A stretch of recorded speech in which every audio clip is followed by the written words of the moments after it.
Hey guys, James Mopar here. It's about 10:30 in the morning at the shop. Um, as you can see, I want to talk about this Indy Hemi, all aluminum Hemi. Um, I pulled the motor apart because I lost oil pressure, and I still need to find out what the heck that is all about. But as I'm pulling this motor apart, and by the way, I got this motor for a good price.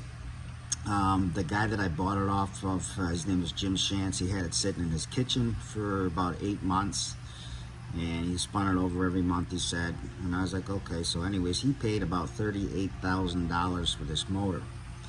Now, if you look at it, as I was pulling it apart, I was a little aggravated because they didn't even trim the gaskets on the intake valves. Every one of them's got a big, they're not even port matched. Every single piston has got about a 60 thousandths groove in it.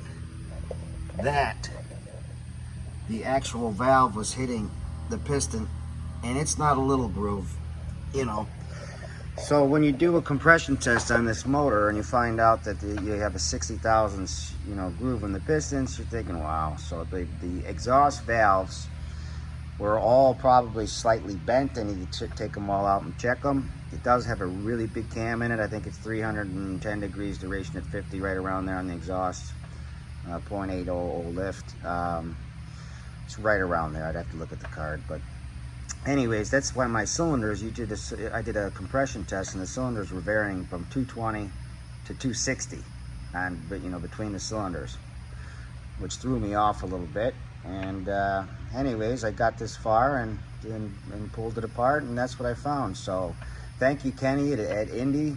My dad had some nice words about you. He told me about 20 years ago about you, and looks like he was right.